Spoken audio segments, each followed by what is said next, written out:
So close.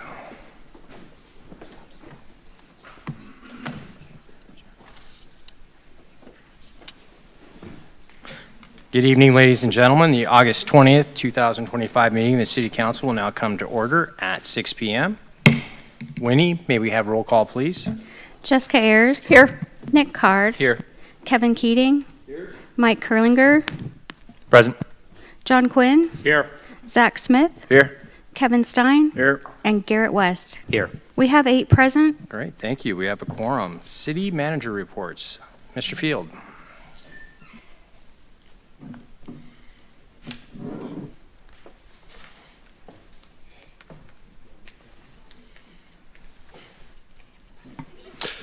Good evening, Mayor and Council. Rob Field, City Manager, with a brief update for you tonight about what's goings on around this great city of Medford.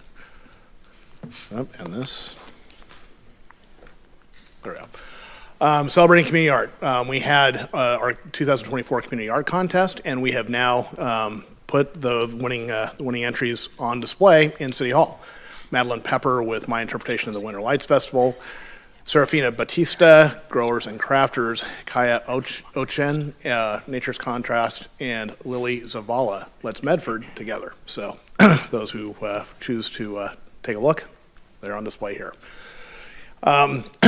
Medford Police Department had their annual Popsicle Patrol event, Saturday, August 23rd from 2 to 4 at the Hawthorne Park Splash Pad. Officers handing out free popsicles and water. Fun for all ages. Help shape Medford's future. We're looking for people to serve on boards, commissions, and committees. So most of the positions require residency, property ownership, or a business operating within Medford's urban growth boundary. Some of the vacancies include Art Selection Committee for adult and youth, Budget Committee, and the Unified Appeals Board. Funding is available for arts projects. Medford Public Arts Selection Committee is offering grants to support arts programs, events, and awards, which range from $500 to $5,000. And the application deadline is 5 o'clock on August 29th. So that time of year again, that funny ad from Target, where it's the happiest day of the year for parents. The 2025 school year starts on Monday. MPD wants to remind everybody to please, well, except for St. Mary's, everybody to please slow down, use caution in school zones, watch for school buses, and always stop when directed to by a designated school crossing guard. And with that, that wraps up my report. So thank you. Thank you, Mr. Field. We will move on to our recognitions and community group reports. Tonight we have one, which is the Travel Medford quarterly update for TJ. And just so everyone knows, I did grant him a full 6 minutes.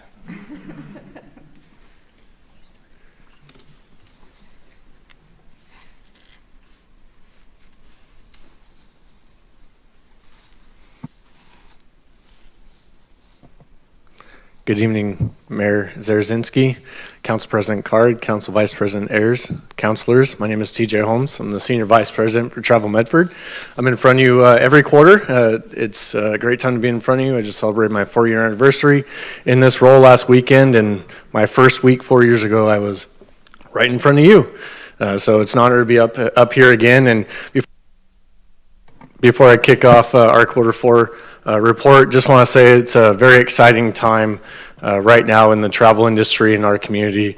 Really looking forward to working with you all, continuing that momentum with big development projects such as the Creekside Quarter. So it's an exciting time right now.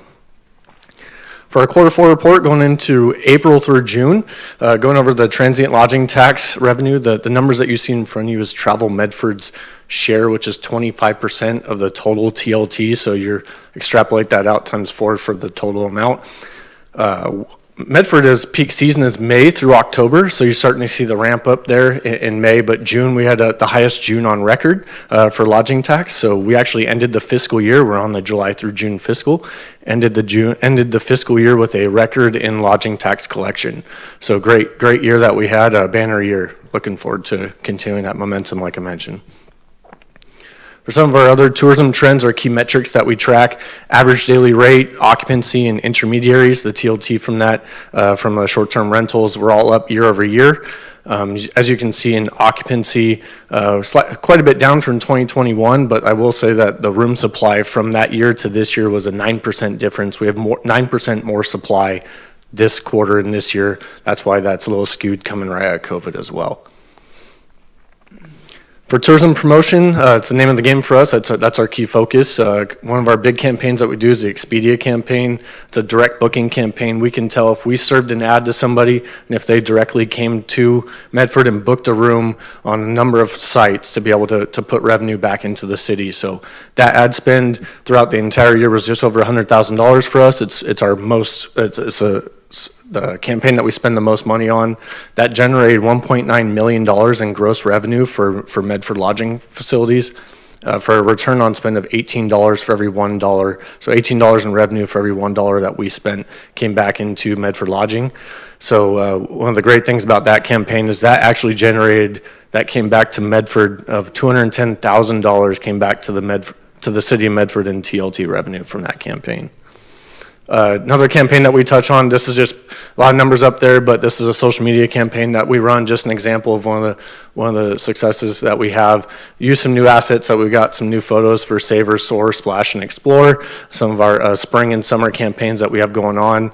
One of the interesting things that we want to touch on this is the industry benchmark for click-through rate is 0.9%. For this one, performed at 1.25%. I know it doesn't seem like a lot of a difference, but when you're that much higher than the industry benchmark, it does make a big difference when you spend as much money as we do. For event promotion, I just want to touch on, you do have our Q4 report. This has a lot more information in front of you, more in depth, but on page 8 and page 9, you can see the full list of events that we supported in a list form, and each amount that we support those events for. Just want to touch on one event, Savor Southern Oregon, Rogue Valley's premier signature wine event that Travel Medford put on this last year, inaugural year. Had some great turnout. We had over half the wineries show up in the Rogue Valley. As Rogue Valley wineries only were allowed in to be able to pour at this, so we had more than half of the wineries show up to participate. We had people coming from 48 zip codes and 12 states, one of them even as far as New York, and said they were going to be a regular attendant at this every year coming forward, with over 700 in attendance for that event.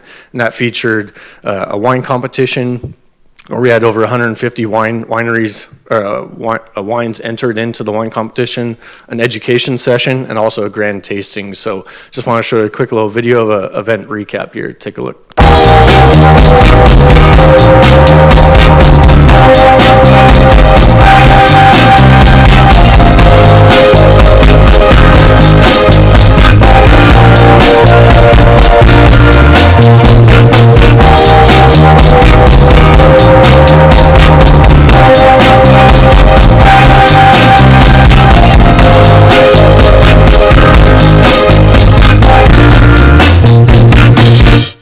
And you can't tell the story of the Rogue Valley without talking about wine. It's a key pillar in our marketing and what we talk about with agritourism. So this can hopefully will be a continued pillar for our community for an event as well. Going over some visitor services. Normally at the airport every month we do Taste of the Rogue, so we rotate wineries. They come pour complimentary wine twice a month out at the airport, so people coming right off the airline get the first glimpse of wine. As I mentioned, it's a key pillar for us. It's a fan favorite for the visitors coming in right off the plane. They get a little sip of wine. But for May was Oregon Wine Month, so we actually did that weekly.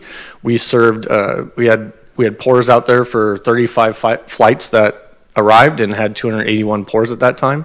And just some visitor tracking data. We have a lot of information and data that's at our fingertips that we put right back into our marketing. But our top 5 markets, we saw all year-over-year increase in Q4 last year for visitors coming in for visitor days. So again, strong Q4 coming up. Lastly, in sports tourism, we partner with the Sports Commission, Southern Oregon Sports Commission, to put on a sports tourism strategic plan. This really included a lot of different factors to it, but One of them was a big analysis of our destination as a whole and as it relates to sports tourism. So they do a lot of different rankings that they come out with. So they've analyzed 420 total destinations. Medford comes in at number 6 in the West. We're number 22 for destinations with an under 500,000 population and number 44 overall. So considering we're number 44 overall out of the 420 destinations in our country for sports tourism, a lot of that goes into the factor of overall facilities, events, organizational structure all factor into this benchmarking data that they're able to show. The one thing that we did not rank in is destination strength. That one's a little bit harder to be able to rank in. There's some of those destinations that we compete with have beaches, amusement parks, water parks, some of the things that we can't, that take a lot longer to be able to put together that are a little bit out of our control. And one of the main thresholds that we have that increase our score in that category is reaching the 3,000 hotel room mark. That threshold changes it drastically, and we're just shy of that at 2,636 currently. So with the hotel development coming on board, we're going to see that increasing here soon. And for event support, you can see some events that we support either financially or through capacity support. The Going Rogue Boys Volleyball Tournament at Rogue X was something that we partnered with a third party to create that event for its first year for high school boys volleyball. This current year that just started will be an OSAA sanctioned sport, so we're hopefully trying to get our foot in the door to end up hosting the state championships for boys volleyball. And then the Rogue Memorial Challenge had a record year in the amount of teams that came, so kudos to the Rogue Valley Timbers for putting that on. And obviously the Pear Blossom Festival and the Southern Oregon Open are staples to this community, especially in the sports tourism realm. Sports ETA, we go to a trade show every year to try and market and advertise these facilities, Rogue X, Lithium Driveway, try and get in front of rights holders to try and recruit their events as much as possible to bring them to Medford. We had 21 one-on-one appointments with rights holders to try and recruit those events. So that's just an active participation that we're trying to do to bring more events to fill these facilities. And we had 37 industry connections that we made from that trip as well. Lastly, Know Your Role. I've talked about it before, but this is a campaign that's a grassroots campaign that we have going on. We had a Know Your Role night with the Rogue Valley Royals in January to celebrate Know Your Role, to really get the awareness out of there for the ice hockey team that we have in town in June now. At the other end of the calendar, we had it out at the Medford Rogues, and we're able to hand out some swag and talk about Know Your Role quite a bit too, and just celebrate that out in the community. So we look forward to continuing those partnerships with both the Royals and the Rogues going forward. Other than that, I can answer any other questions. Great. Well, thank you so much. And by the way, congratulations on the anniversary. Doesn't seem that long ago. Yeah. Thank Questions? Mr. Stein. All right, how often does that sports tourism index thing come out? Is that a yearly thing? Is that how often? Anytime you enter new data, so it's essentially updating every time someone updates data into that algorithm that spits it out. It's an objective algorithm that comes in place, so it's very analytical with the numbers that you put into it. That was when they fully updated it. Those were the numbers that came out. We kind of check it twice a year to see how much it's really changed. It doesn't change a lot unless someone goes through a full revamp. There's not a lot of development or changes that happen throughout 1 year, just because with facilities, take a long time to build. Organizational structure, a lot of the factors that go into that will be funding or staff capacity. That doesn't change too much within 1 year, but it does change year to year. So the data and the rankings are based on the data that's input by the cities or the DMOs or? Yeah. Okay. Yes. All right, thanks. Is it possible that 21 others maybe fudged their numbers and we're the only honest ones? I think it operates best on the honor system. I know that we can't see anyone that's ranked directly ahead of us, but we have an idea of like destinations that we're trying to compete with out of that strategic plan that they identified with who we kind of compare to, what we need to do to get to the next level, and we're definitely on the rise. Great. Other questions? Well, thank you so much. Thank you very much. Have a good night. All right. I believe we are on to oral requests and communications from the audience, and this is when the City Council sets aside 30 minutes for in-person public comments. Comments are limited to 2 minutes per person or organization. As outlined in the agenda, the public may also submit written comments to the council but there were no written comments received for tonight's meeting. Before hearing public comments, I'd like to note the decorum policy for the council chambers. The use of noisemakers or disruptive audience behavior such as applause, cheering, or shouting is not permitted. Decorum violations are time-consuming and disrespectful to the speaker and all attendees. Failure to follow the basic standards of decorum may result in removal from the meeting. I would like to emphasize that this is your opportunity to provide comments to the council and is not intended to be a time for questions and answers. If you have completed a public comment form, please come to the front of the room when your name is called. The time is 6:15, and public comments will be heard till 6:45, maximum. Do we have anybody that filled out a comment card? Yes, Your Honor, we have two people, Jack Rame and Michael Velasquez. Okay, Jack, come on down and introduce yourself and share. Hello, yeah, my name is Jack Ramey. I've been a resident of Medford now since 2016. Currently live on Palm Street. Basically, it's an issue that I have with Medford PD. You see, in 1990, the Americans with Disability Act was enacted and defined its responsibilities to the most vulnerable people. And when agencies don't follow that vulnerable people, there's a major liability that can be assessed.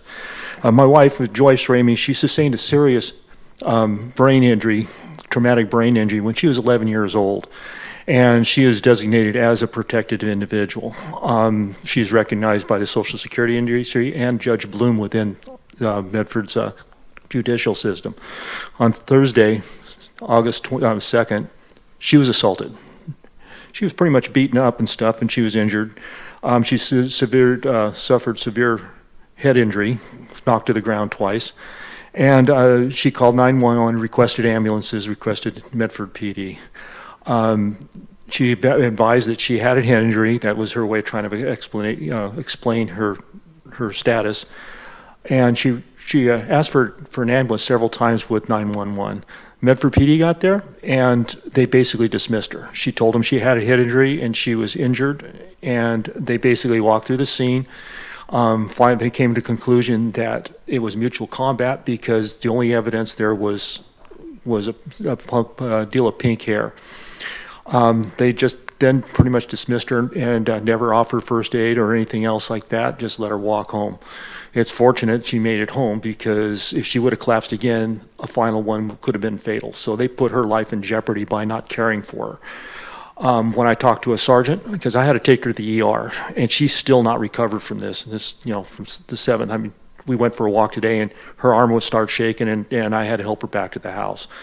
When I reviewed everything else, I came up with 6 definitive pieces of evidence that Medford PD just ignored. And so my confusion here is that if somebody attacks you and you defend yourself, is Medford PD just going to rule it as mutual combat and do nothing? The sergeant told me that EMS was around the corner and they never brought him to him. So, thank you for listening. I did an investigative report and I passed it on to you. I believe you have one. Yeah, I think the And entire council I'd does, appreciate so. it if you review it. Sure. Because this is becoming a serious matter and stuff, and I'm scared for my wife's life, No, basically. We Okay? appreciate you bringing it down here and taking the time for that, so All right. we'll review it. Thank you. What was the next person? Sorry, I forgot your name, so come on down and go ahead and just reintroduce yourself when you get here.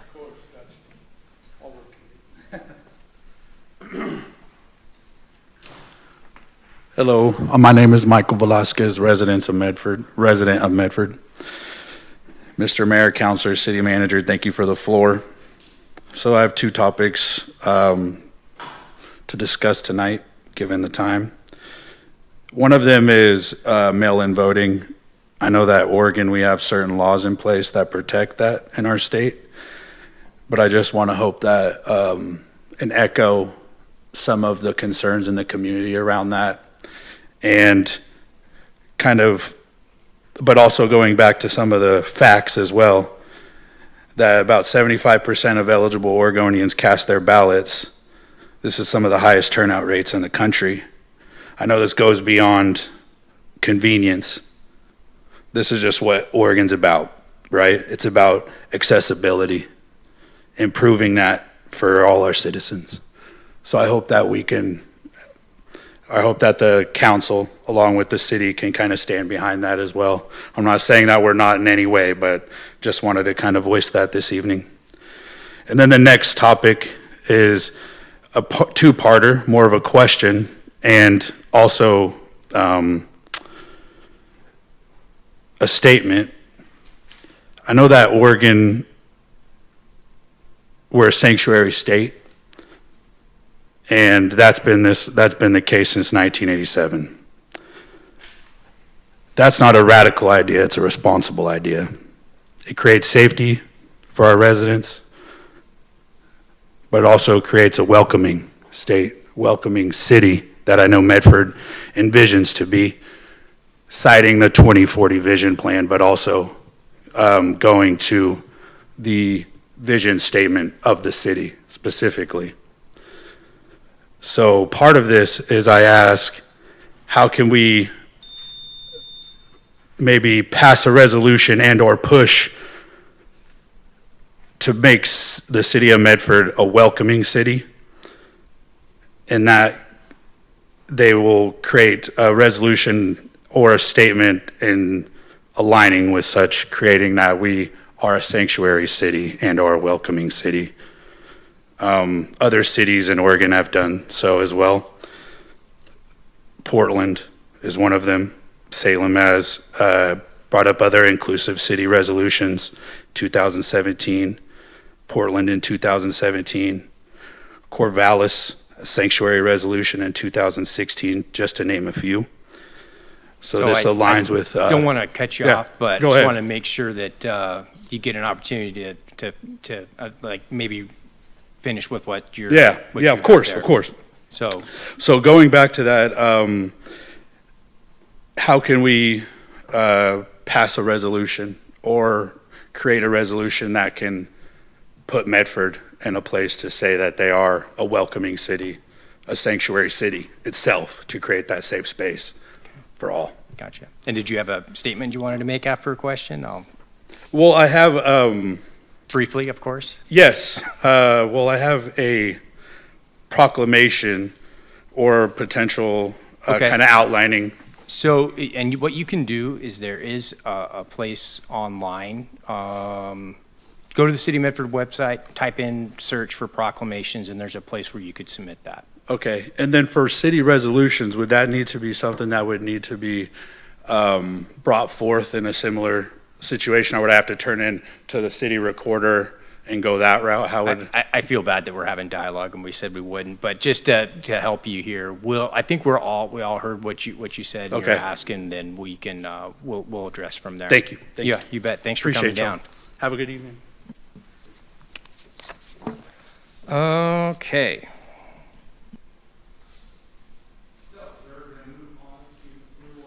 You're Mike Mayer. Just checking on you, Eric. Good job. We have all received the draft minutes from the August 6, 2025 regular meeting. Does anyone have any revisions or corrections to those minutes? Seeing none, the minutes will stand.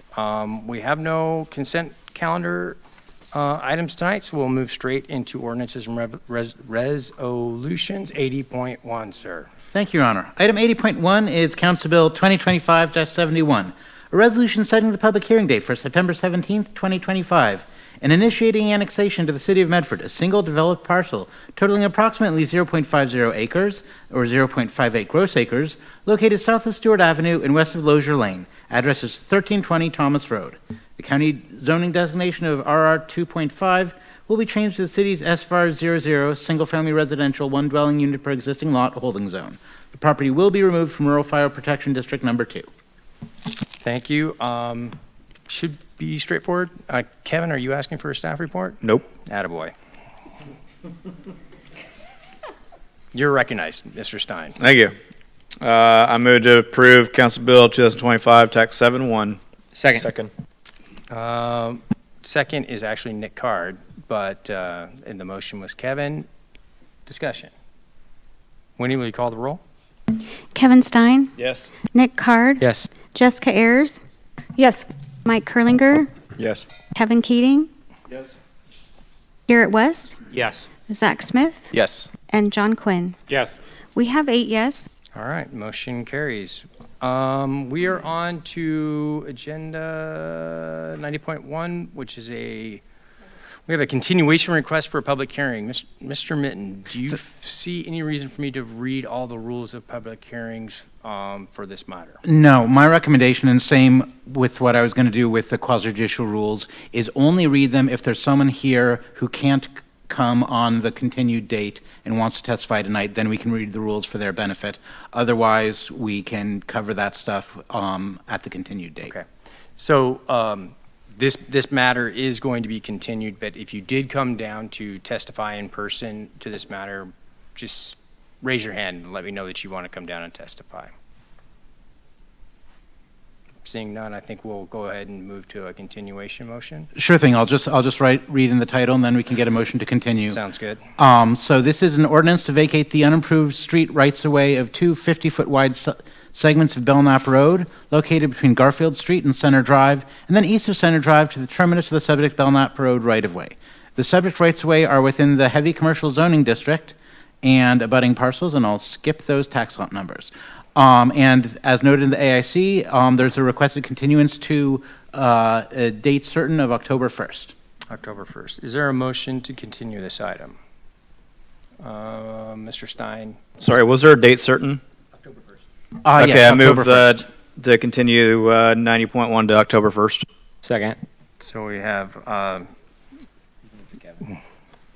the two Kevins. We'll go Stein and Keating there. Any discussion? Winnie, please call the roll.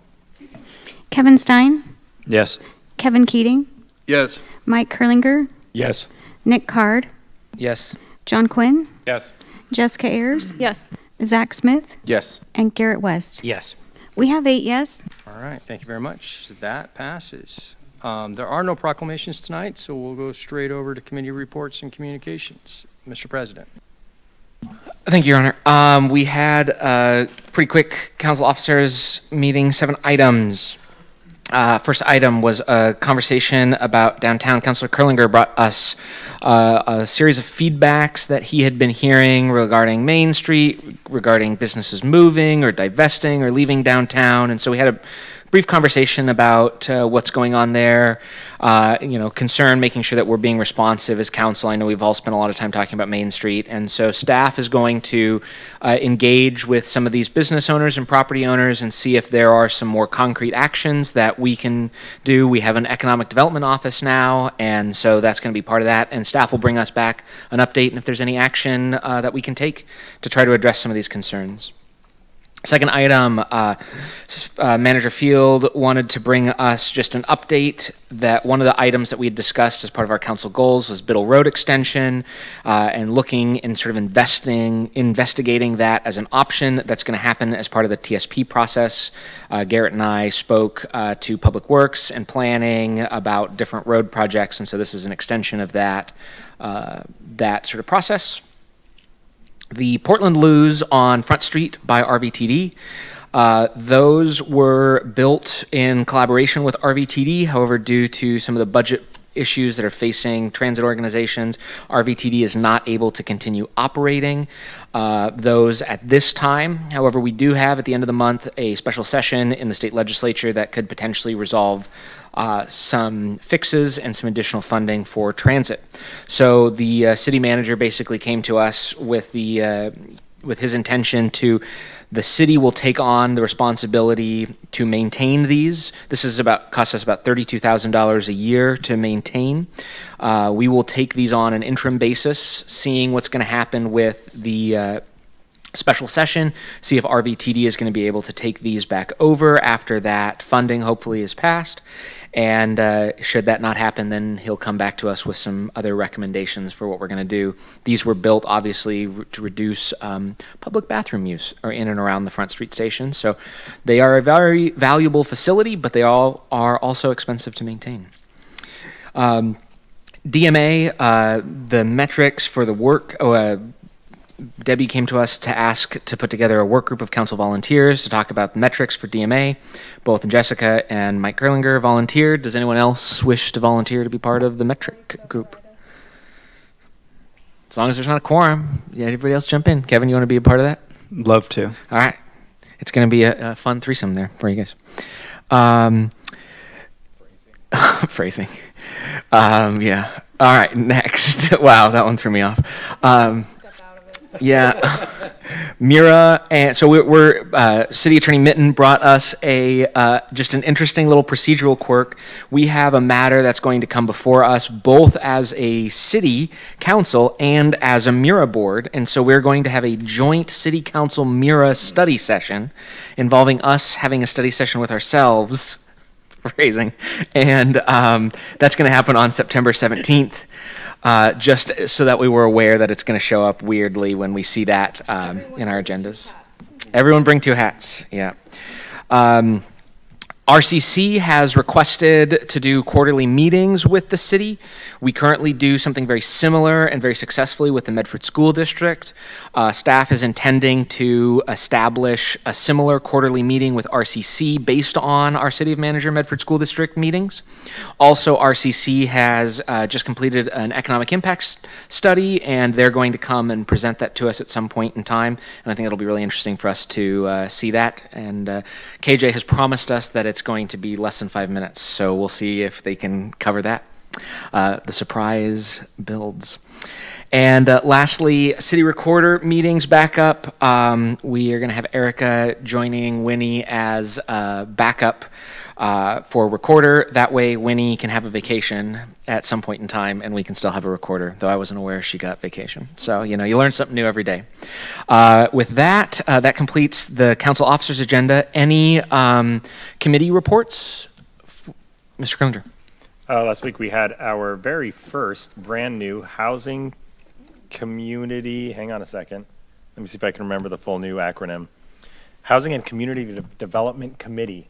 This was a combination of the HAC and the other one, whose acronym I have also forgotten. CSDC. Thank you. We elected our chair and vice chair. They had their caper, which is the annual review.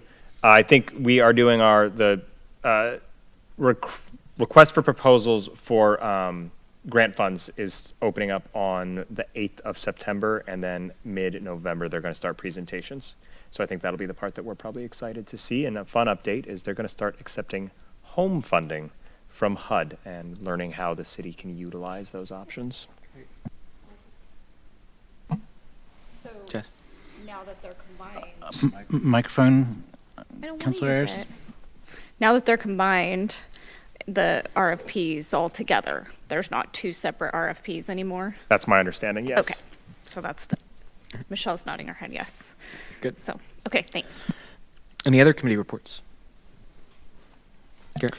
Yesterday, Debbie, Michelle, and I visited Rogue Retreat for their outdoor kitchen ribbon cutting, which was a lot of fun. It was mid-afternoon, so it was very hot.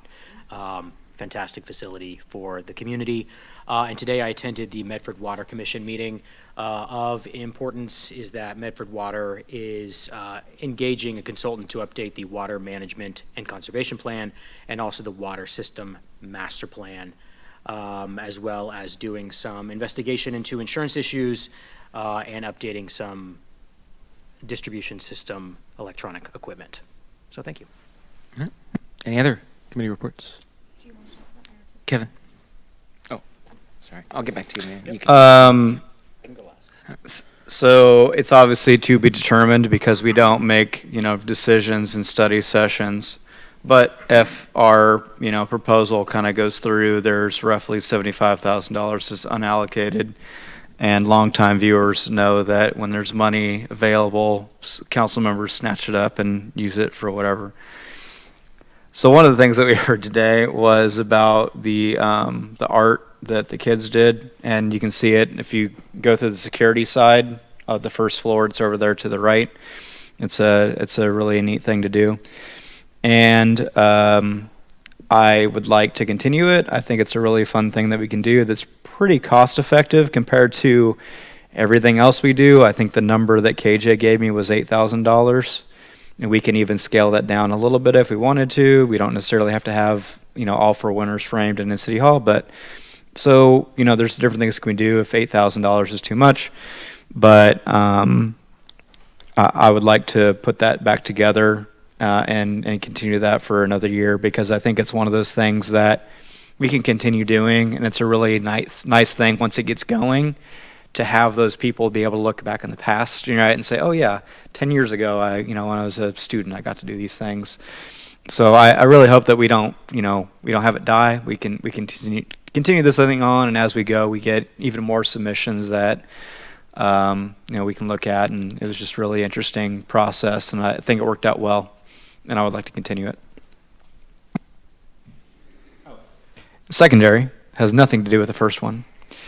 My favorite little stat that you probably heard me say was that I had more time on the council than the rest of you combined, not Mike, but the other council members combined.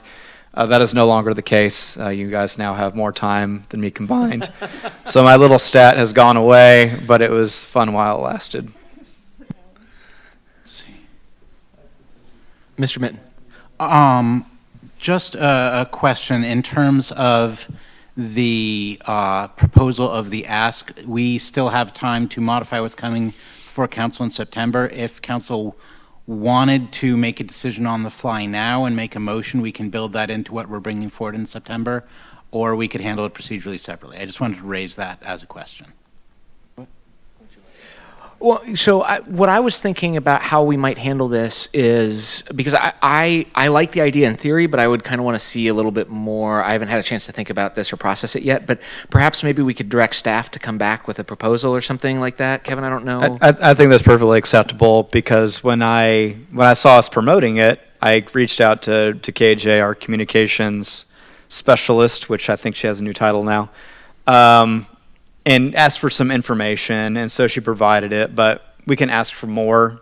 We can ask for more stuff, so we have a broader base of how everything went. I think that would be helpful for council. Is that kind of what you're going for? Like just a kind of more information about what we've done. So let me put together a suggested motion. Move to direct staff to assemble a proposal for funds related to this art project, and to have that proposal as a separate agenda item on the meeting when we are voting on allocation of CCIF funds. Second. All right, there's a motion and a second. I didn't realize I was doing that, but all right, motion and a second. Any discussion? Eric's biting his tongue, so I don't know if that's a good sign. Mr. Quinn. There are some things that didn't end up getting proposed, or a thing that didn't get accepted at our study session, so I'm going to be moving to have that considered as well when the time comes. So I don't know if it needs to be a separate agenda item or just in our conversation about what actually goes through from what was suggested at the study session. Well, what we don't have at this point in time is an actual ask, a formal form and detail ask for whatever Kevin is seeking. Which I'm fine with us getting a formal ask. There's going to be more than one proposed amendment. Yeah. Mr. Minton. So in order for staff we're starting work on the September 13th agenda today, tomorrow, et cetera. If we're going to be assembling a separate AIC, if it doesn't need to be on the same night, it would make things a lot easier for staff to assemble more information into something coherent if it was at a later date. If we're just building in an extra line item to the existing AIC, that's a quicker process. Are you okay with later date? Whatever, you know me, whatever's practical. Okay. Right, whatever's practical for KJ to put together. All right. I'll make a friendly amendment to myself. Kevin, you good with that? All right. All those in favor, or any other discussion first? Well, I don't think I need, I think you all know what I'm going to be moving to do at the official meeting, and we already have an ask for that, so I don't think we need any more materials. All right. All those in favor of the motion signify by saying aye. Aye. Aye. All those opposed? Great. Are you good? Thank you. All right, Mr. Mayor. I went to the regional rate meeting on Monday. Oh, I did two things on Monday. I went on the airport tour with Senator Wyden and Commissioner Sparacino, and led by the airport director. And A lot of fun. You get to go backstage, see all the inner workings and whatnot, and so that's kind of fun to see. But also, the plans they have are going to be great. So really excited to see how that all takes shape and gets done. So I went from there to the Regional Rate Committee meeting, and I guess for clarification, that's sort of a joint committee between us and RBSS, specifically in regards to a wastewater treatment plant funding and some ancillary features as well. It was a very light meeting, and it was really looking like it was going to take me longer to drive there than it was to have the meeting. So I drug it out with all kinds of questions on the budget, and so everything looks good. It was an interesting, they're going through some kind of value engineering right now on the wastewater treatment plant to try and get back, make sure that we stay within estimated amounts, and at some point, probably a decent staff report for us to get an update on that. So that's what I did on Monday. Any other committee reports? Oh yeah, let's talk about Mira. Jessica and I attended the Mira Citizens Advisory Committee meeting on yesterday, and basically we have a near final version of the district, as well as a near final version of our goals and objectives for the Mira. A couple things just to highlight that we're currently looking at. This is going to come back to us, I think September 10th is the day that it's going to come back to us in a study session so we can get a chance to digest this all. But a couple of the big points, the district that we're looking at is a lot larger. We've all seen roughly what the district, sort of the original plan of the district. There have been some tweaks as we've gone through CAC, but it's still roughly that same size, where the focus is along the 99 and Bear Creek corridor, as well as the McAndrews corridor down to what I've been calling Westgate there near sort of like Blackbird and Albertsons area. And so there's a district, so this is a larger district, which does create more opportunity for us. We are focusing less on specific sets of projects and more on broader objectives. One of the things that we've learned with the first version of Mira was sometimes, as a public-private partnership, that's where Mira is most successful. It's hard to commit private parties to support you, whatever project list you put down. And so by having a little bit more of a structured objectives list instead of a structured projects list, that'll give the new version of Mira some more flexibility on what's going to happen. And then the intent from the Citizens Advisory Committee is for Mira to be to return Mira to more of a citizens group as opposed to council fulfilling a dual role. And so the recommendation that's going to come to us is a 9-member board of Mira, which is 2 councilors and 7 at-large members. You wanted 7. But I thought I wanted 7, but that's not what, did we settle? 9. Oh, okay. I don't mean to be problematic, but could we turn that microphone on? I apologize. Counselor is just talking to herself, and no one knows what she says. Nick wanted 7. I wanted 7 I recommended total. 9.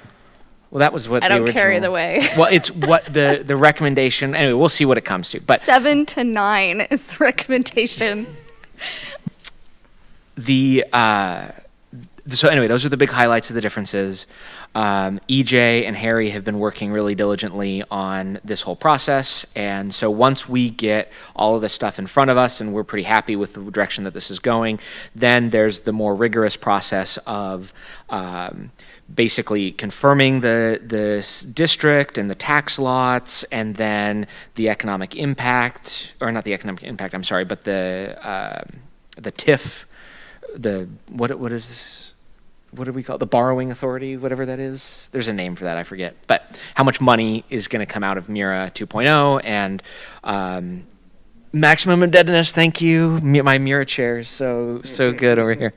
And what a maximum indebtedness is going to look like. So that'll come back to us, but we're moving right along with the new Mira district, so that's exciting.